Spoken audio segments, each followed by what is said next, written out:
तो teaching exam study दोस्तों discuss करते हैं भारत का भौगोलिक परिचय के संबंध में। ये एनसीईआरटी से ली गई इम्पोर्टेंट वन लाइनर प्रश्न हैं जो कि रिपीटेड टाइम एग्जाम में पूछी जाती है। वीडियो आपको काफ़ी अच्छी होगी और एग्जाम से पहले आप इसे रिकॉल कर लें। अगर ज्योग्राफी से आपके प्रश्न आते हैं तो ज़रूर 1 से 2 प्रश्न इससे आपको मिलते हैं। तो बिल्कुल बेसिक प्रश्न हैं जो कि सभी परीक्षा के लिए काफ़ी इम्पोर्टेंट। तो आइए, भारतीय उपमहाद्वीप मूलतः किस भूखंड का भाग था? तो पहला नंबर प्रश्न है, तो इसका जो उत्तर हो जाएगा वो गोंडवाना लैंड का हिस्सा रहा है। यानी भारतीय उपमहाद्वीप मूलतः गोंडवाना लैंड के हिस्सा रहा है। सेकंड प्रश्न है कि भारतीय मान्यताओं के अनुसार भारत किस द्वीप का भाग है? तो ये जम्बू द्वीप का भाग है। ये भी इम्पोर्टेंट प्रश्न है। अगला प्रश्न है कि भारत किस महासागर के शीर्ष पर स्थित है? तो हिंद महासागर के शीर्ष पर स्थित है। भारत को क्या कहा जाता है? तो प्रायद्वीपीय कहा जाता है। भारत के पश्चिम में कौन सा सागर है? तो भारत के पश्चिम में अरब सागर है और पूर्व में जो है, जैसा कि आप लोग को जानकारी होगा, कि बंगाल की खाड़ी। ये काफ़ी इंपॉर्टेंट प्रश्न है कि कर्क रेखा भारत के कितने राज्यों से गुजरती है? तो कर्क रेखा भारत के 8 राज्यों से होकर के गुजरती है। वही नेक्स्ट प्रश्न है कि भारत का कुल क्षेत्रफल कितना है? तो 32,87,263 वर्ग किलोमीटर। इसे आप याद ही कर लें, 32,87,263 यानी 32,87,263 वर्ग किलोमीटर। विश्व के कुल क्षेत्रफल में भारत का प्रतिशत कितना है? तो ये भी काफ़ी इम्पोर्टेंट है कि विश्व की जितनी क्षेत्रफल है उसमें भारत जो है वो 2.4% भाग ऑक्युपाई करता है। अगला प्रश्न है कि क्षेत्रफल की दृष्टि से भारत का स्थान कौन सा है? तो क्षेत्रफल की दृष्टि से भारत का जो स्थान है वो 7वां स्थान है और भारत के उत्तर से जो दक्षिण की ओर विस्तार है वो लगभग 3214 किलोमीटर उत्तर से लेकर के दक्षिण तक की विस्तार है। आगे चलते हैं। फिर उत्तर से दक्षिण हमें याद हो गया कि 3214 किलोमीटर। वहीं अगर पूछा जाएगा कि भारत का जो पूरब से लेकर के पश्चिम तक का कितना विस्तार है, तो 2933 किलोमीटर पूरब से लेकर के पश्चिम तक विस्तार है। तो आप इसे याद रखेंगे, उत्तर से दक्षिण तक हो जाएगा 3214 किलोमीटर और पूरब से पश्चिम तक 2933 किलोमीटर भारत का विस्तार। अगला प्रश्न है प्रश्न संख्या 12 कि भारत का अक्षांशीय विस्तार कितना है? तो 8 डिग्री 4 मिनट नॉर्थ से 37 डिग्री 6 मिनट नॉर्थ तक भारत का अक्षांशीय विस्तार है। वहीं अगर पूछा जाएगा भारत का देशांतर विस्तार कितना है? तो 68 डिग्री 7 मिनट पूरब से 37 डिग्री 25 मिनट पूरब तक। भूमध्य रेखा से 23 डिग्री 30 मिनट उत्तरी अक्षांश क्या कहलाता है? तो ये एक कर्क रेखा कहलाता है। अगला प्रश्न है काफ़ी इंपॉर्टेंट कि भारत की स्थलीय सीमा की जो लंबाई है वो कितनी है? तो ये लगभग 15,200 किलोमीटर जो है वो भारत की स्थलीय सीमा की लंबाई। अगला इंपॉर्टेंट प्रश्न पूछी जा सकती है कि भारत की सबसे लंबी सीमा किस देश से लगती है? तो भारत की जो सबसे लंबी सीमा है वो बांग्लादेश से लगती है। वहीं एक प्रश्न है कि भारत की तट रेखा जिसे द्वीप सहित जो है वो किलोमीटर में कितनी है? तो 7,516.6 किलोमीटर है।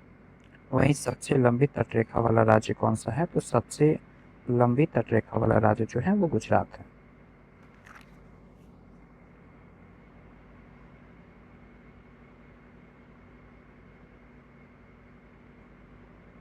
अगला प्रश्न है कि सबसे लंबी तट रेखा वाला राज्य कौन सा है? तो गुजरात है।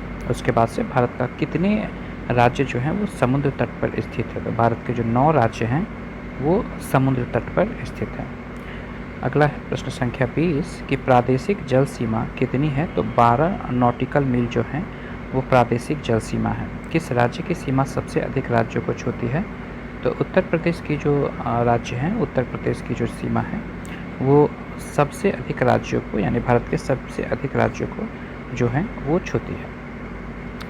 अगला हम देखते हैं समय और स्थिति के संबंध में प्रश्न, काफ़ी इंपॉर्टेंट है। प्रश्न संख्या 22 है कि भारतीय मानक समय किस देशांतर पर आधारित है? तो ये 32 डिग्री 30 मिनट पूर्वी देशांतर पर जो है वो आधारित है। IST रेखा कहाँ से गुजरती है? तो ये मिर्ज़ापुर से, जो कि उत्तर प्रदेश का जिला है। वहीं इंडियन स्टैंडर्ड टाइम और GMT में अंतर कितना है? तो 5 घंटा 30 मिनट का अंतर है। वहीं तट, द्वीप और जलडमरू मध्य के संबंध में भी प्रश्न एग्जाम में काफ़ी भर के पूछी जाती है। यानी कोरोमंडल तट किस राज्य में है? तो कोरोमंडल तट जो है वो तमिलनाडु राज्य में स्थित है। वहीं भारत के पश्चिमी तट को क्या कहा जाता है? तो भारत के पश्चिमी तट को कोकण तट कहा जाता है, महाराष्ट्र, गोवा।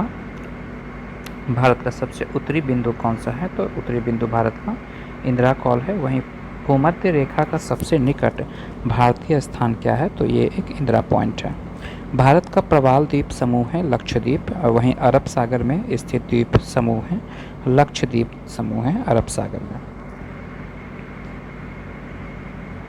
अगला प्रश्न है कि भारत और श्रीलंका के बीच स्थित जलडमरू मध्य क्या कहलाता है? तो ये पाक जलडमरू मध्य कहलाता है, पाक स्ट्रेट के नाम से भी इसे जाना जाता है। वहीं भारत और श्रीलंका के बीच स्थित पुल का नाम है राम सेतु, जिसे आदम के पुल के नाम से भी जाना जाता है।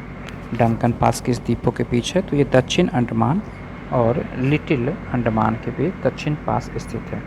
वहीं द्वीप कहाँ स्थित है? गुजरात के तट पर।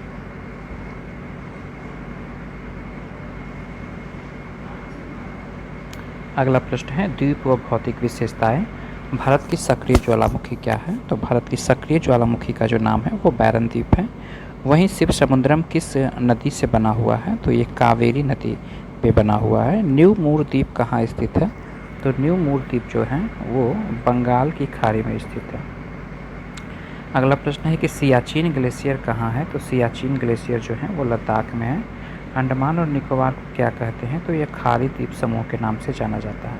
अंडमान और निकोबार को कौन सा चैनल अलग करता है? तो अंडमान और निकोबार को 10 डिग्री चैनल जो है वो अलग करता है। ये भी रिपीटेड टाइम एग्जाम में पूछी जाती है। अगला प्रश्न है प्रश्न संख्या 41 की नारकोंडम ज्वालामुखी कहाँ स्थित है? तो नारकोंडम ज्वालामुखी जो है वो अंडमान निकोबार में जो है वो स्थित है। भारत का मानचित्र कौन बनाता है? तो भारतीय सर्वेक्षण विभाग जो है सर्वे ऑफ इंडिया भारत का मानचित्र बनाता है। सर्वे ऑफ इंडिया की स्थापना जो हुआ वो 1767 ईस्वी में हुआ था। ये डेट आप याद रखेंगे। अगला प्रश्न है कि किस स्थान पर सूर्य की सीधी किरणें नहीं पड़ती हैं? तो श्रीनगर में। तो भारत के कितने राज्य नेपाल से सीमा साझा करते हैं? तो 5 राज्य हैं उत्तराखंड, उत्तर प्रदेश, बिहार, सिक्किम और पंजाब और पश्चिम बंगाल। भारत के कितने राज्य नेपाल से सीमा साझा करते हैं? ये भी रिपीटेड टाइम एग्जाम में पूछी जाती है। तो 5 राज्य आप इसे याद रखेंगे। उत्तराखंड है, उत्तर प्रदेश, बिहार, सिक्किम और पश्चिम बंगाल जो हैं भारत के ये राज्य जो हैं नेपाल के साथ सीमा साझा करते हैं। वहीं भारत ने किस देश से सीमा समझौता किया है? तो बांग्लादेश से सीमा समझौता किया है। विशेष स्थान के बारे में कुछ प्रश्न हैं जो कि रिपीटेड टाइम एग्जाम में पूछी जाती है। ये भी रिकॉल करना आपके लिए काफ़ी आवश्यक है। प्रश्न संख्या 47 है कि भारत का शून्य मील केंद्र का नाम है नागपुर। लक्षद्वीप में कुल द्वीपों की संख्या कितनी है? तो लक्षद्वीप में कुल द्वीपों की संख्या 36 है। वहीं सैंडल पीक कहाँ स्थित है? तो सैंडल पीक जो है वो उत्तरी अंडमान में स्थित है। कल्पांग नदी कहाँ बहती है? तो अंडमान और निकोबार में कल्पांग नदी बनती है और जिसका उद्गम है सैंडल पीक। अंडमान निकोबार किस हाई कोर्ट के अंतर्गत आता है? तो ये कोलकाता हाई कोर्ट के अंतर्गत आता है। हिंद महासागर में अमेरिकी नौसैनिक अड्डा कहाँ है? तो ये डियोगो गार्सिया जो है। कुछ महत्वपूर्ण नोट्स पढ़ लेते हैं कि भारत का आकार उत्तर में हिमालय के कारण बड़ा और दक्षिण में छोटा है। अगला प्रश्न है कि भारत में कुल राज्यों की संख्या कितनी है? तो भारत में कुल राज्यों की संख्या 28 है और 8 जो हैं वो केंद्र शासित प्रदेश हैं। और नेक्स्ट प्रश्न है कि कर्क रेखा भारत के 8 राज्यों से होकर गुजरती है। राज्यों का क्रम आप याद कर लेंगे। पश्चिम से पूरब की ओर गुजरात है, उसके बाद राजस्थान, मध्य प्रदेश है, छत्तीसगढ़ है, झारखंड है, पश्चिम बंगाल, त्रिपुरा और मिजोरम। एक बार पुनः रिकॉल करते हैं। गुजरात, राजस्थान, मध्य प्रदेश, छत्तीसगढ़, झारखंड, पश्चिम बंगाल, त्रिपुरा और मिजोरम। भारत की स्थलीय सीमा की लंबाई कितनी है? तो 15,200 किलोमीटर लगभग भारत की स्थलीय सीमा की लंबाई है। वहीं भारत की तटरेखा की कुल लंबाई है 7,516.6 किलोमीटर जो है भारत की तटरेखा की कुल लंबाई है। ये इंपॉर्टेंट ज्योग्राफी के वन लाइनर प्रश्न थे जो कि आपको एग्ज़ाम के लिए काफ़ी बेनिफिट साबित होगी। वीडियो अच्छी लगी होगी और चैनल पर नए होंगे तो चैनल को सब्सक्राइब करें, लाइक अपने दोस्तों के साथ शेयर करें। वीडियो देखने के लिए धन्यवाद। Thank you very much.